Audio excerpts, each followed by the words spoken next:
There's one question I get asked more than any other. Not how do I lose weight, but exactly this one. Why am I eating so little, yet the weight won't budge? The person is genuinely restricting themselves, counting calories, cut out sweets, cut out bread, dinner is a salad, and the scale just sits there, or shows more or less the same number for months on end. Today we'll break down what's actually happening, why eating less doesn't equal losing weight, what mistakes people make for years, and what needs to change for the weight to finally start moving. Let me describe what this looks like from the inside. Not from a nutritionist's perspective, but from the perspective of someone going through it. You made the decision to lose weight, removed everything unnecessary, stopped eating after 6, gave up bread, drinking water. First week, -2 kilograms, joy. Second week, -1. Slower, but it's moving. Third week, 0. Fourth, 0. Fifth, the scale shows half a kilogram more, even though you ate less than the week before. And this is where the worst part starts, the internal monologue. I must be doing something wrong. Maybe I'm not moving enough. Maybe I need to be stricter. And the person tightens the restrictions, eats even less, cuts out something else. Sometimes this produces a small result for a short time, then another plateau. And again, this question, why? The most frustrating part of this situation is the feeling of injustice. Someone nearby is eating pizza, not denying themselves anything, and looks fine, while you're counting every bite, enduring, suffering, and standing still. This isn't weak willpower. This isn't laziness. This is a signal that the problem isn't the amount of food, but something else entirely. Let me describe a few specific scenarios, and you tell me whether you recognize yourself. Scenario 1. You barely eat during the day. Breakfast, coffee. Lunch, light. By 6 in the evening, hunger has built up to the point where dinner becomes the biggest meal of the day. You go to sleep full. In the morning, coffee again. It seems like you're eating little, but the body calculates differently. The bulk of the calories falls in the evening, when metabolism has already slowed down and absorption is at its most efficient. Scenario 2. You're on a diet 5 days a week. Strict, disciplined. On weekends, a well-deserved break from restrictions. One good dinner with wine on Saturday can easily cancel out the entire deficit accumulated over the week, especially if that dinner smoothly transitions into Sunday brunch. Scenario 3. You eat correctly, low fat, no sugar, healthy, but you're constantly snacking. A few nuts here, a piece of fruit there, kefir in the evening. Each snack is small in itself, but their combined caloric total for the day invisibly large. Scenario 4. You've been restricting food for a long time, months, sometimes years. The weight drops a little, then comes back. At the same time, you've noticed you're getting colder than before. Your hair has gotten worse, less energy, skin drier. This isn't just fatigue. This is the body's adaptation to chronic deficit. The thyroid reduces its activity, body temperature drops, the body shifts into conservation mode. And paradoxically, these are often the people who need not further restriction, but an increase in food with the right composition. We'll talk about this adaptation in detail. Do you recognize yourself in any of this? Now, one more thing that people almost never connect to weight: digestion. More specifically, how the intestines work. Bloating after meals that has become routine. Irregular bowel movements once every 2 days, sometimes less often. A feeling of heaviness even after a small portion. Most people treat this as a separate problem. Something's off with my gut. But in reality, it's part of the same picture. Because gut function directly affects how food is absorbed, how appetite is regulated, and how the body manages energy. And one last thing in this section. There's a moment that arises in many people after several months of fruitless attempts. This is probably just my body type. Sometimes it's followed by, my mom was heavy too, it's genetics. Genetics does play a role, that's true. But genetics determines predisposition, not fate. With the right approach to physiology, to insulin, the microbiome, fiber, people with any genetics achieve results. It just takes a little more time and precision for some. I'm probably genetically prone to being overweight. It's probably age. Sometimes that's genuinely true, but far more often, it's not genetics and not age. It's specific physiological mechanisms working against you, and they can be changed. Now, the mechanism. I'll explain as a nutritionist, without oversimplifications like just eat less and move more, but also without a 3-hour lecture. I'll start with the main paradox that explains almost everything, and I'll warn you up front, what I'm about to say may sound counterintuitive, especially for those who have spent years trying to solve the problem through further food restriction. The body does not want to lose weight. This isn't a metaphor, it's physiology. From an evolutionary standpoint, fat stores are survival. Hunger is a threat, and when you start eating less, the body doesn't interpret it as, great, let's shed the excess, but as, warning, resources have decreased, time to adapt, and the adaptation begins immediately. Here's what it looks like. With prolonged caloric restriction, basal metabolism decreases, meaning the body starts spending less energy at rest. Studies show that with aggressive caloric restriction, metabolism can drop by 15 to 30%. This means that a person who used to maintain their weight on 2,000 kilocalories will, after several months of dieting, maintain it on 1,600. And this is precisely what explains the plateau effect. First mechanism: hormonal regulation of hunger and satiety. Two key hormones. Leptin, the satiety hormone, produced by fat tissue, signals the brain, there's enough food, no need to search for more. Ghrelin, the hunger hormone, produced by the stomach, says, time to eat. With prolonged food restriction, leptin levels drop and ghrelin levels rise. The person becomes hungrier even while eating the same amount. The brain literally shifts into food-seeking mode. And this isn't weak willpower, it's a hormonal command. Second mechanism: insulin resistance and blood sugar fluctuations. This is where many people make the key mistake. They remove fats and keep carbohydrates. Crisp breads, fruits, low-fat yogurts with sugar, porridge. All of this is healthy, all of this seems like diet food, but all of it causes insulin spikes. Insulin is the hormone responsible for delivering glucose to cells, but it also blocks fat breakdown. While insulin is elevated, fat doesn't burn, not because you're eating too much, but because there's constantly insulin in the blood from frequent carbohydrate-containing meals. With a chronic excess of insulin, cells gradually lose sensitivity to it. This is called insulin resistance. The body produces even more insulin to achieve the same effect. Fat is deposited more actively, broken down less efficiently. The person eats moderately, yet the body behaves as if it's being overfed. This is why people with insulin resistance respond so poorly to the standard advice of eat less. The problem isn't the amount of food. The problem is the hormonal signal that has blocked fat burning. The solution lies not in cutting calories, but in normalizing the insulin response. Third mechanism: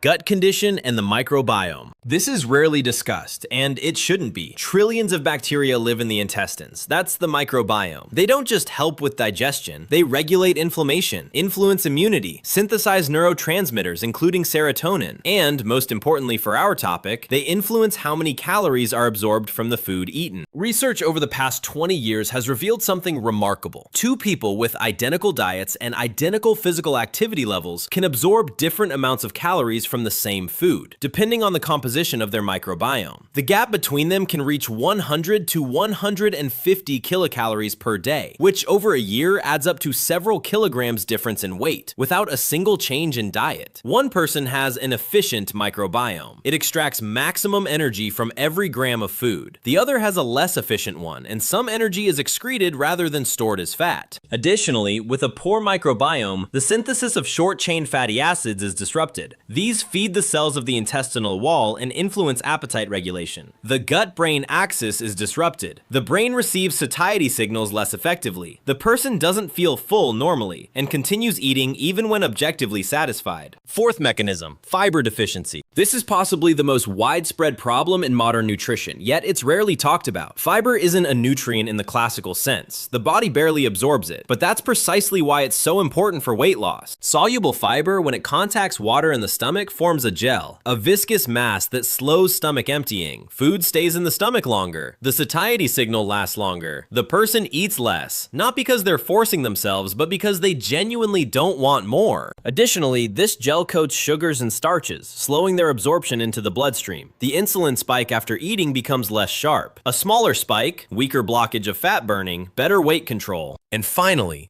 fiber is food for the beneficial bacteria in the gut. Without sufficient fiber, the microbiome degrades. The species that support leanness and health give way to those that promote inflammation and enhanced caloric absorption. Normally, an adult should get 25 to 30 grams of fiber per day. According to various studies, most people get less than half that amount, especially on diet eating when they remove bread, grains, and legumes, leaving only protein and small amounts of vegetables. And here's what happens. A person on a diet eats fewer calories, but at the same time gets significantly less fiber than needed. The gut suffers. The microbiome degrades. Appetite is less well regulated. Weight loss slows or stops. The person tightens restrictions. Fiber decreases even further. A vicious cycle that can be broken by adding fiber back, even without changing anything else. Fifth mechanism: chronic stress and cortisol. Cortisol, the stress hormone, directly affects fat deposits. It increases appetite, especially cravings for sweets and high-calorie food. It promotes fat accumulation in the abdominal area, the most dangerous from a health standpoint and the most visible from an appearance standpoint. And it reduces cell sensitivity to insulin, closing the vicious cycle we already covered. A person under chronic stress can eat measured portions and not lose weight, because the hormonal environment is literally preventing fat from being broken down. This isn't an excuse or a reason for self-comfort. It's physiology that must be factored into any weight loss strategy. Now let's go through the mistakes. Not abstract, bad habits, but specific things people do with the best intentions and which work against them. Mistake 1. Eating little but infrequently. Eat less, fewer calories, seems logical. But when 6 to 8 hours pass between meals, blood sugar drops sharply. The body shifts into stress mode. The brain demands fast energy, meaning sweets, flour-based foods, anything that gives a quick sugar spike. By the next meal, the person is so hungry that controlling portion size and food composition becomes very difficult. Additionally, long gaps between meals slow metabolism. The body adapts to irregular energy intake and starts conserving. The paradox: the person eats little and rarely, yet the body in conservation mode burns even less. Moreover, during prolonged fasting, muscle tissue breaks down faster than fat. The body prefers to protect fat as a long-term reserve. The person loses weight, but not the right kind. Less muscle, metabolism drops further still. Mistake 2. Removing fats and keeping carbohydrates. Fatty food means getting fat. This logic seems obvious, but it's wrong. Dietary fats don't directly convert into fat stores. That requires insulin, and insulin is released in response to carbohydrates, primarily fast ones. By removing fats and keeping healthy carbohydrates, crisp breads, fruits, low-fat yogurts, fat-free cottage cheese with honey, the person maintains a constant high insulin level. Fat doesn't burn, and without sufficient dietary fat, fat-soluble vitamins are poorly absorbed, hormone synthesis is disrupted, and the sense of satiety works worse. Mistake 3. Counting calories but not counting quality. 1,200 kilocalories from buckwheat with chicken and 1,200 kilocalories from crisp breads with low-fat cottage cheese and juice. These are formally the same caloric intake, but they will produce fundamentally different hormonal responses, different satiety, different effects on the microbiome, and different results on the scale 3 months later. A calorie is not a calorie. It depends on where it comes from. More specifically, buckwheat with chicken will produce a slow rise in blood sugar, prolonged satiety, and food for gut bacteria. Crisp breads with low-fat cottage cheese and juice, a quick insulin spike, short-lived satiety, and effectively zero fiber for the microbiome. The same number on the calculator, fundamentally different physiological effects. Mistake 4. Doing fasted cardio hoping to burn fat. If you do it right after waking up without eating, the body will go to fat stores. This theory is popular, but reality is more complex. Fasted cardio in people with disrupted metabolism and fiber deficiency in their diet often produces the opposite effect. The body breaks down muscle tissue rather than fat. Less muscle, lower basal metabolism, the body burns fewer calories at rest. A vicious cycle. Mistake 5. Restricting hard, then breaking down, then restricting again. This is the most destructive pattern. Each diet breakdown cycle shifts body composition slightly for the worse. During strict restriction, not only fat but also muscle mass is lost. During the breakdown, predominantly fat comes back. After several such cycles, the person has less muscle and more fat than before they started trying. Metabolism gets worse. Losing weight becomes harder each time. Mistake 6. Ignoring fiber in the pursuit of protein. In recent years, there has been a strong emphasis on protein, and it's justified. Protein is satiating, preserves muscle, requires more energy to digest. But often in the pursuit of protein, grains, legumes, and whole grains disappear from the diet entirely, which are the main sources of fiber. The gut suffers. The microbiome degrades. Appetite becomes less well regulated, and so the person eats correctly. Plenty of protein, few carbohydrates, but the gut can't cope. There's bloating, and there's no satiety. Now, what actually works? Not a quick diet, not a detox, not fasting, but a systemic approach that changes the picture sustainably. First, normalize the insulin response through the composition of food, not its quantity. This is the most important shift in thinking. Not how much to eat, but what to eat first. If every meal begins with protein and fiber, and carbohydrates come after, the insulin spike is significantly smaller. The same products in a different order produce a different hormonal response. This isn't theory, it's documented in research. In practice, this looks like, first, vegetables or salad, then protein, then, if needed, carbohydrates, not the other way around. This simple technique reduces the peak blood glucose level after a meal by approximately 30 to 40% compared to the usual order. No need to change products, no need to count calories, just change the sequence. Second, restore regularity of meals. 3 normal meals a day without snacking between them. This is a powerful tool for normalizing insulin. Between meals, insulin has time to drop to its basal level. The body has time to switch into fat burning mode. Exactly what's needed. Snacking constantly keeps insulin elevated, even if it's healthy nuts or a piece of fruit. And while insulin hasn't dropped to its basal level, fat doesn't burn. This is fundamental biochemistry. Third, fiber as the key tool for appetite control.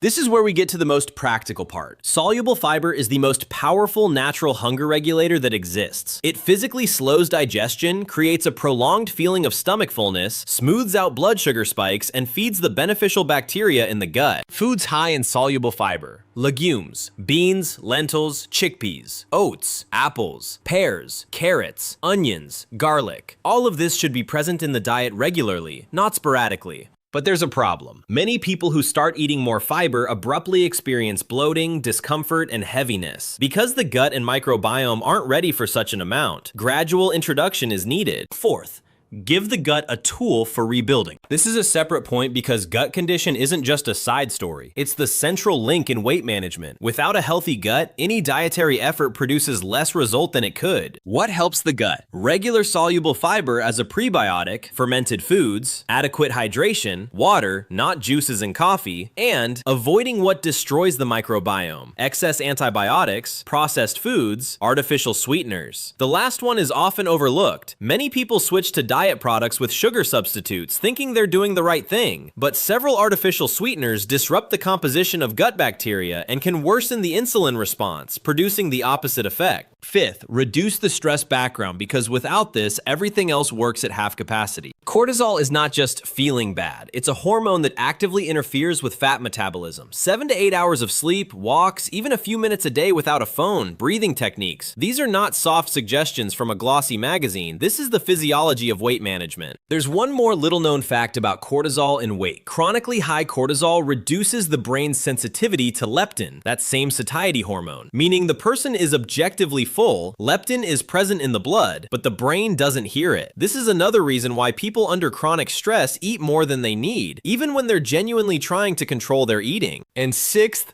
stop measuring progress only by the scale. Scales are the most deceptive tool. Weight responds to water, fluid retention, phase of the menstrual cycle in women, intestinal contents, saltiness of the food eaten the day before. A person can be losing fat and at the same time see the scale go up due to water retention. Or the opposite, lose water and see the scale go down even though the fat hasn't gone anywhere. More objective markers: measurements, waist, hips, how clothes fit, photos every 3 weeks in the same clothes and pose, energy level, and general well-being. Scales are the least accurate tool for evaluating results. Weight responds to water retention, cycle phase, intestinal contents, inflammation. A person can be losing fat and see the scale rise due to water retention, or the opposite. It's more objective to look at measurements, monthly photos, well-being, energy level. These are the real markers of progress. Seventh, on additional support for the gut and appetite and a specific option in the next section. And one more practical point that's rarely mentioned. If you want to understand why specifically your weight isn't moving, it's worth getting a few tests done. Fasting insulin and HOMA IR index will show whether there's insulin resistance. TSH, thyroid stimulating hormone, will show whether the thyroid is functioning normally. Cortisol level in morning saliva or blood will show what state the adrenal glands are in. These are the 3 key tests that often explain what a nutritionist couldn't figure out for months. With these results, you can build a precise strategy rather than working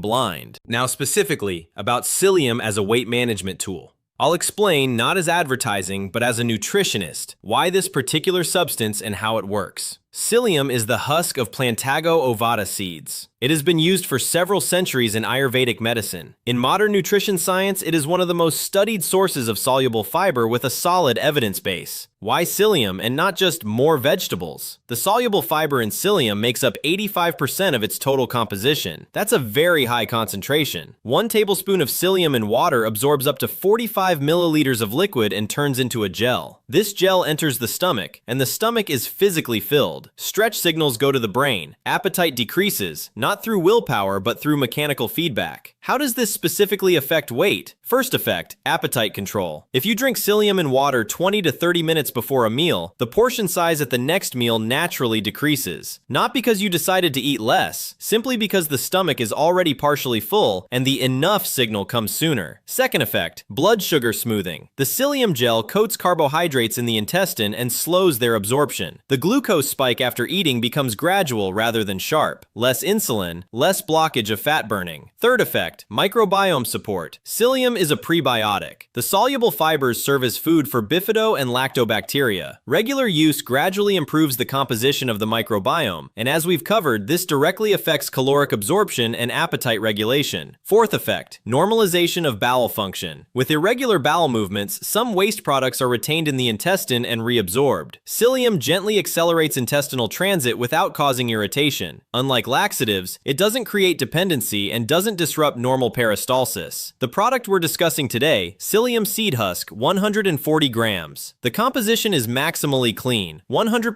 plantago ovata without additives, colorings, or sugar. Fiber content, at least 85%. How to take it? Start gradually, with 1 teaspoon per day, dissolved in a glass of water or kefir. It's very important to drink another glass of water afterward. Without sufficient liquid, psyllium doesn't form a gel and remains a dry clump, and can cause discomfort. With gradual introduction over 1 to 2 weeks, you can work up to 1 to 2 tablespoons per day. One more important nuance. Psyllium must be washed down with plenty of water, at minimum 250 milliliters per teaspoon. Without water, the gel doesn't form, and instead of a swollen mass in the stomach, there will be a dry powder that can cause discomfort. With proper use, there will be no discomfort, only a feeling of light fullness. Who is this most relevant for? People who eat correctly in terms of composition, but can't control portions. Satiety signals don't work normally. Those who tend to snack, especially in the evening. People with irregular digestion, bloating, heaviness after meals. And those who want to improve their microbiome quality. Psyllium is one of the simplest and cheapest ways to do so. One important note of honesty. Psyllium accelerates intestinal transit. With initial use, many people see a drop on the scale within a few days. This isn't fat, it's intestinal cleansing and reduction of bloating. When this effect stabilizes, the weight may pause for a couple of days. This is normal. What follows is the real work on fat, slow and steady. What not to expect. Psyllium is not a fat burner or a magic solution. It doesn't burn fat directly. It creates the conditions in which appetite is better regulated, insulin spikes are smoothed, and the gut works better. Weight starts to move as a result, but not like from a pill, but as the result of improved physiology. The link to psyllium is in the description of this video. Let's summarize. I eat little but don't lose weight. This isn't about weak willpower, and it isn't about poor genetics. It's about an insulin response that's working against you, about a microbiome that isn't getting the nutrition it needs, about cortisol that's blocking fat burning, and about fiber that is chronically lacking in most people's diets. None of these causes is a verdict. All of them are manageable if you work systemically rather than simply cutting portions. What to do right now? Look at your diet. Does it regularly include fiber? Normalize your meal schedule 3 times a day without constant snacking. Try changing the order, protein and vegetables first, then carbohydrates. And if you want to additionally support your gut and appetite, psyllium as a simple and straightforward tool. Link in the description. And one final point. If you've been at a plateau for months while eating restrictively, it's worth getting a fasting insulin test and HOMA IR index. This is a simple blood test that shows whether you have insulin resistance. If you do, this changes the entire approach. Restricting calories with insulin resistance is of little use without working on the insulin response. If this video was useful, leave a like, it helps the channel. Write in the comments, did you recognize yourself in any of the scenarios? What specifically are you dealing with? Plateau, snacking, bloating? I need to know this in order to make the next videos genuinely useful. Subscribe if you haven't yet. The next video will be about sugar, why it's so hard to give it up, and what to do about it without suffering. See you next time.